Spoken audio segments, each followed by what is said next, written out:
Science is the engine of human progress.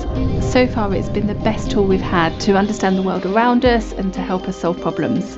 But the stakes have never been higher, and the weight of expectation that rests on science has never been greater.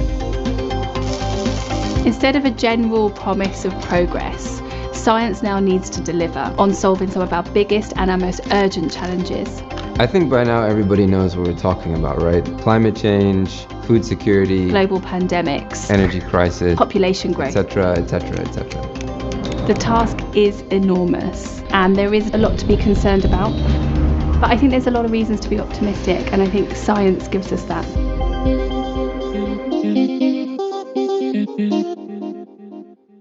Science has its foundations in academia, in academic institutions and structures, incentives to publish or perhaps commercialise. But commercialisation of research, the application into the real world, is secondary or even accidental. In academia today, you publish or perish. By getting more papers out, you get more funding, you can do more research, and you can repeat. But that's a very short-term incentive structure. There's these two worlds, there's academia and our innovation infrastructure. And it's when you bring them together, that's when the magic happens. But at the moment, they're pretty separate. And entrepreneurial scientists currently don't have the option of operating simultaneously in both worlds.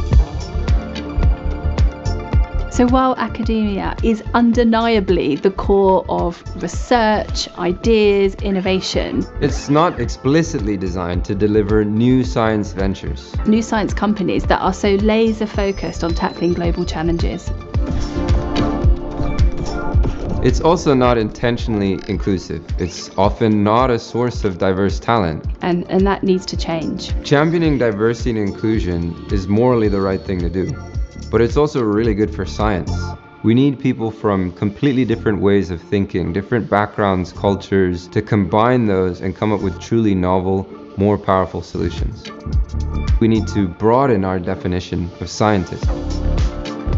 So we are pioneering a new flavour of PhD, the Venture Science Doctorate. It's explicitly venture focused and diversity first.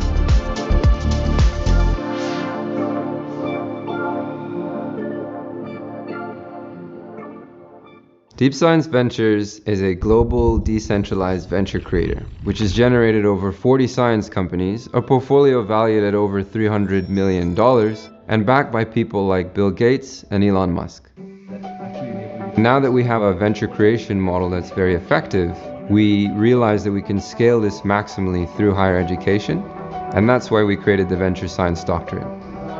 During the Venture Science Doctorate, candidates are on rotation at the world's most entrepreneurial labs. So they're simultaneously doing their scientific, academic studies whilst creating deep tech science companies. We focus on key areas so humans and the planet can thrive. To create solutions in climate, computation, pharmaceuticals, and agriculture. In just 3 years, the candidates will be awarded the world's first Venture Science PhD. It's fully accredited, globally recognised, and fully funded. One of my first projects in the Venture Science Doctorate program has been doing research around phytomining and phytoremediation, the process of using plants to extract critical materials from the ground, and in doing so, helping to remediate or make better the soil that you're planting the plants in. This can be great for making old mine waste sites actually livable for plants and animals again.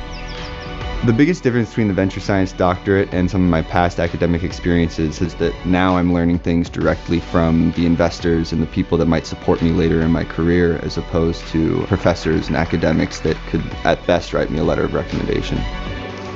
In regular PhD programs, you wind up with a set of publications and